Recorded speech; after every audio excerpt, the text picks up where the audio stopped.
পাক বলেন ইয়া আইয়ুহার রাসূল, হে আমার রাসূল, বল্লিগ আপনি পৌঁছায় দেন মা উনজিলা ইলাইকা, যেটা আপনার উপর অবতীর্ণ করেছি সেটি হলো কোরআন। জোরে বলুন কি কোরআন। এই কোরআনের দাওয়াত আপনি দিবেন মানুষের কাছে। নবী দাওয়াত দিলেন মক্কায় 13 বছর ধরে। কয় বছর? 13 বছর। 13 বছরের দাওয়াত দিলেন নবী। 13 বছরের মধ্যে 36 বছরের একজন মানুষ ওই এলাকার সবচেয়ে নরম মেজাজের বেঈমান কাফের ছিল। নবীজির আদর্শ আর কথাবার্তা চালচলন দেখে নবীজির কাছে সে কালেমা পড়ে মুসলমান হয়ে গেল। সাহাবীর নাম আবু বকর। নবীজির হাতে কালেমা পড়ে মুসলমান। এরপরে 22 বছরের একজন যুবকের নাম হলো হযরতে উসমান বিন আফফান রাদিয়াল্লাহু তাআলা আনহু। যে উসমানের কবর এখনো মসজিদের নববী থেকে একটু দূরে জান্নাতুল বাকির গোরস্থানে আছেন। সুবহানাল্লাহ। 22 বছরের বয়স উসমান নবীর হাতে কালেমা পড়ে মুসলমান। সুবহানাল্লাহ বলেন। 10 বছরের একটা ছোট্ট ছেলে নাম হলো হযরতে আলী। নবীর হাতে কালেমা পড়ে তিনিও মুসলমান। তিনি হলেন নবীজির আপন চাচাতো ভাই। হযরতে আলী হলেন আবু তালেবের বড় ছেলে, জাফরের বড় ভাই। জাফর হলেন ছোট। নবী বললেন, আলী ইসলাম গ্রহণ করেছেন আপনি, আমার পাশে থাকবেন। আলী বলেন, ইয়া রাসূলুল্লাহ, আমি আপনার বংশের লোক, আপনার আপন চাচাতো ভাই। আপনার ব্যবহার, আপনার চলাফেরার গতি, আপনার চেহারা মিষ্টি, পরে খালি আপনার পর দৃষ্টি। ইয়া রাসূলুল্লাহ, মিথ্যা কথা বলেন নাই, জনগণের কল্যাণ চান, কার উপরে রাগ করেন নাই, মুরব্বীদের সামনে বড় করে কথা কয় নাই, মেয়েদের দিকে তাকায় নাই, দৃষ্টি শক্তি অবনত। ইয়া রাসূলুল্লাহ, উম্মতের প্রেমে সবসময় কান্দেন। ইয়া নবী আল্লাহ, আমি আর দেরি করলাম না, আপনার হাতে কালেমা পড়ে মুসলমান। চিল্লে বলেন না সুবহানাল্লাহ। আমার মুসলমান ভাইরা বন্ধুরা, কাবার চত্বরের আশেপাশে 13 বছর দাওয়াত দিলেন। কত বছর? আরো জোরে বলেন, কত বছর? এটা গালগপ্প নয়, বাবা দাদার ধর্মের কথা নয়, আল্লাহর দ্বীনের কথা, নবীর জীবন আদর্শ। আল্লাহ পাক বলেন, এমন নবী পাঠালাম, নবীর চরিত্র 1 নম্বর, ওয়া ইন্নাকা লাআলা খুলুকিন আযীম। শিওরলি, অবশ্যই, you are the possessor of spotless character, a great character. আল্লাহু আকবার। তিনি কালেমা মানুষের কাছে দাওয়াত দিলেন, উন্নত মানের চরিত্র। ইসলাম গ্রহণ করা দেখে ওই এলাকা মনিটরিং করে আবু জেহেল, উতবা, শায়বা, ওলীদ ইবনে মুগীরা, আবু লাহাব, নবীর আপন চাচাকে তারা ইনক্লুড করলেন। এই সমাজের বুকে কামাই রুজি যদি অন্যায় ভাবের করি, ভাগাভাগি করে খেতে হবে। এই ভাগের মধ্যে নবীর আপন চাচা আবু লাহাবকেও একটা পার্টনার দিল। মুহাম্মাদের বিরুদ্ধে কথা বলা লাগবে। আপনার ভাতিজা এত কাজ করে, মুসলমান হতে লাগলো, আপনার ভাতিজাকে নিষেধ করে দিবেন। আমাদের দলের লোক, আপনি দলের লোকের একটা বৈঠক হয় না? বৈঠকটা হলো দারুন নদওয়া, পার্লামেন্টে তাদের বৈঠক হলো। বৈঠকে পাস মুহাম্মদ যেন কালেমার দাওয়াত না দেয়, কি করতে হবে? তার আপন চাচাদের মাধ্যমে বন্ধ করতে হবে। আমরা তো পারলাম না। আপন চাচা বলেন, ভাতিজা তাআল ইয়া মুহাম্মদ, হেনা এখানে আসু বাবা। আবু লাহাব, এরপরে নবীর আপন চাচা আমির হামজা তখনও ছিল নবীজির বাপ। চাচারা মিলে 10 ভাই। আল্লাহু আকবার বলেন। বাবা মরে গেছে, চাচারা আছেন, কিন্তু নবীকে ডেকে বলেন, মুহাম্মদ নতুন ধর্মের কথা বলো, কাবা ঘরের মধ্যে থেকে মূর্তি বাইর করতে বলো। মূর্তির কাছে মাথা নত করা যাবে না, কারণ হলো মূর্তি আমাদের সবচাইতে আমাদের মঙ্গল কল্যাণ দিয়ে দেয়। আমাদের লক্ষ্মী আছে, সরস্বতী আছে, গণেশ আছে, কার্তিক আছে, কথা কয় না? আছে না? কারা? আমাদের? কাদের? হিন্দুদের। ওরা হলো মায়ের ভক্ত। সকলে ফুরায়ে যায় মা, আমার সাধ না মিটিল, আশা না ফুরালো। এটা হলো হিন্দুরা বোঝে মাকে। সরস্বতী দেবদেবীকে তারা বেশি বোঝে। আর আমার মুসলমানরা হলো বাবার পাগল, মাজার পূজারে। কথা কয় না? এই জন্য তো মাজার পূজা হারাম। আর মাজারের বিরুদ্ধে আমরা কথা বলি না। মাজারে যিনি ঘুমিয়ে আছেন আল্লাহর ওলি হলে তাদের জন্য আমরা দোয়া করি, কিন্তু মাজারে পূজাও যাবে না। মাজার যিনি শুয়ে আছেন মাজারে তার কাছে কিছু চাওয়াও যাবে না। কথা কয় না? অথচ আমাগরে দেশের লোক ভুল বুঝাইয়া বুকার স্বর্গে বসবাস করা, নামাজ কালাম লাগে না, খালি বাবার দরবারে যায় মুরিদ হবে। বাবা যদি খুশি হয়, মুর্শিদের সানে গান হলে, মুর্শিদ খুশি হলে সব খুশি। নাউজুবিল্লাহ। বাবা তোমার দরবারে সব পাগলের খেলা, হর রকম পাগল দেয়া মেলাইছ মেলা। ও বাবা, হর রকম পাগল দেয়া মেলাইছ মেলা, বাবা তোমার দরবারে সব পাগলের খেলা। বলেননি? বলে নাকি?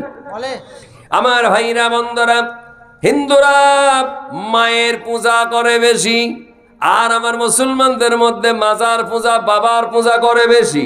আছে না? বাবার অভাব নাই তালা বাবা, বাবার অভাব নাই ন্যাংটা বাবা, সোলেমান বাবা। কথা কয় না রে? কথা কন না কেন? আবার রবি ঠাকুর কেউ কেউ বাবা কয়, লালনেরও কেউ বাবা কয়। আমার এলাকায় একদিন আমাকে বলে, সব গজল আপনারা এখন, লালনের গজল তো কত দামি, আর লালনের কথা জীবনে কেন বলেন না? আমি বললাম, আমার নবীর জীবনের চাইতে দামিয়া জীবন কোনো নবীরও নেই। আমার নবীর শান, আমার নবীর চরিত্র, আমার নবীর জীবনের চাইতে শ্রেষ্ঠ কোনো জীবনই আর হতে পারে না। কথা বলেন ঠিক না?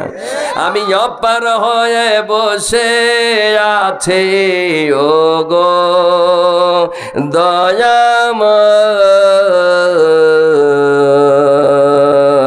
দয়াময়, পারে আমার। ও আমারে গান শোনায় লালনের, এটা লালনের গান। আমি বললাম, লালন কি কইছে? অপার হয়ে বসে আছি ওগো দয়াময়, পারে লও আমায়। তার মানে লালন এ গানের অর্থ বুঝায় যে আমিও ঠেকা, তুমি আমাকে পারে লাও। কথা কয় না? ওরা গান গায়, আমরা মনে হয় পারি না। কথা কয় না? আমার ভাইরা বন্ধুরা, আসি কাম টু মাই পয়েন্ট। আমার মৌলিক কথার দিকে যেতে চাই। কষ্ট হয় ভাই, এ মুসলমান, কষ্ট হয়। বলতেই হবে, একদিন আসবে, বলতে পারবেন না, শক্তি কমে যাবে। গুনাহ করতে করতে জীবন নষ্ট হয়ে গেল, আল্লাহর নাম বলতে পারি না, সুবহানাল্লাহ পড়তে মনে চায় না, আলহামদুলিল্লাহ পড়তে মনে চায় না, নামাজ পড়তে মনে চায় না, জিকির করতে মনে চায় না, নবীর উপরে দরুদ পড়তে চায় না। মনটা নষ্ট হয়ে গেল, সমস্ত কাজ করে, খারাপ কাজ করে, ফেসবুক চালায়, মেসেঞ্জারে। কথা কয় না? কথা কন, কথা কন। আসেনি? অপরাধ করতে করতে আল্লাহর নাম নেয় না। এমনও যুবক আছে সারাটা রাত ধরে খারাপ কাজ, ছবি দেখে। আসেনি? মোবাইল চালায় রাত 3টা 4টা পর্যন্ত, ফজরের ঘুম ছাড়ে না। ফজরে নাকি তাদের আরামের ঘুম হয়। আসেনি? কথা বলেন। কেমন করে ঘুমাও তুমি ফজর করে কাজা, এমন তো হতে পারে জোহরে জানাজা, এমন তো হতে পারে জোহরে জানাজা। এমন যুবক আছে রাত ভরে ফেসবুক চালায়, মেসেঞ্জারে কথা কয়। আছে না? আপনাদের এই এলাকায় মনে হয় নাই? আরে দুঃখ লাগে ভাই, কত ছেলের কানের মধ্যে ইয়ারফোন দিয়ে গান শোনে। মালাকুল মউত যদি এসে যদি মরণ হয়ে যায়, বলেন তো দেখি ওই যুবক জান্নাতি না জাহান্নামে? আহারে, দাঁড়ায়া পেশাব করে, ইটে নাই, কলপ নাই, নামাজের সময় মসজিদে ঢোকে না, অথচ মুসলমানের ছেলে। কথা কয় না? আসেনি? ওই মুসলমানের ছেলে বলে পরিচয়। আবার ওই ছেলেদের বাড়িতে কোনো গান বাজনা হলে চতুর্দিকে বেড়া দেয়। এই রকম বেড়া দিয়ে ছাদের উপরে জায়গা করে দেয়। খালাতো বোন, মামাতো বোন, ফুফাতো বোন, বিয়ান সাহেবা, এই রকম লোকদের নিয়ে ছাদের উপরে গান বাজনা বড় বড় ডেক সেট দিয়ে গায়, কথা কয় না, কথা কয় না, আছে না নাই?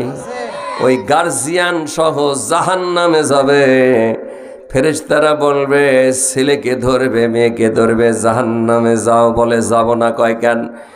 نجعلهما تحت أقدامنا ليكونا من الأسفلين।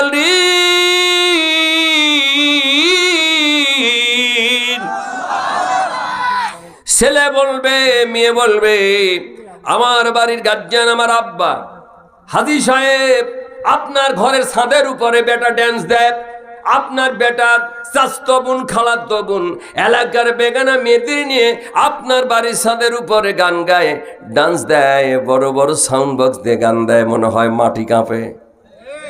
আজান দেয় মুয়াজ্জিন, আজানের সময় বন্ধ রাখে না, এমন আল্লাহওয়ালা মানুষ আছে না নাই? নাউজুবিল্লাহ। এ মুসলমান, ওয়াজ করে কি করলাম? 35 বছর ওয়াজের পর আমি পিএইচডি করে ফেলেছি। সারা বাংলাদেশের প্রায় ডিস্ট্রিক্ট শেষ হতে যাচ্ছে। ওয়াজ করে দেশের মানুষের কলিজার মধ্যে আল্লাহর জাহান্নামের ভয় সবার কলিজায় ঢোকাতে পারলাম না। আপনাদের মতো ভালো মানুষ, সরল সহজ মানুষ যেগুলো, সেইগুলো কোরআন হাদিসের দুটো কথা শুনে মানার চেষ্টা করে, কথা কয় না। আর যত দামিয়া বক্তা আসুক, গতকালকেও তো তারেক মনোয়ারের সাথে সব করলাম, হাজার হাজার মানুষ, এরপরেও দেখেন গেত আশুতোষপুর ওই এলাকার সব মানুষ আজকে নামাজি হয়ে গেছে। সুদের ব্যবসা কি বন্ধ হয়েছে? কথা কয় না কে? কিস্তি তোলা কি বন্ধ হয়েছে? কারণ বন্ধ নাই, এই জায়গায় স্বয়ং জিবরাইল আইসি ওয়াজ করলে আগামীকাল সব ভালো হবিল। একটা জায়গায় ভালো হবি। আল্লাহ তাআলা বলেন, আল্লাযীনা ইম্মাক্কান্নাহুম ফিল আরদি আকামুস সালাওয়া ওয়া আতাজ যাকাত ওয়া আমারু বিল মারুফি ওয়া নাহা আনিল মুনকার। আল্লাহ পাক বলেন, মুসলমানদের হাতে যখন আমি রাষ্ট্রীয় ক্ষমতা দেব, তারা সংসদে পার্লামেন্টে আইন পাস করবে, আকামুস সালাহ, নামাজ পড়তেই হবে। বাধ্যতামূলক যদি হয়ে যায়, পার্লামেন্টের 10 সেকেন্ডের বক্তৃতায় যে কাজ না হবে, যে কাজ হবে, আমাদের সারা জীবনের ওয়াজ কাজে ততখানি লাগবে না। কথা কয় না কেন? এই জন্য মুসলমানদের জন্য সবচাইতে দামিয়া জায়গা হলো পার্লামেন্ট। বলেন।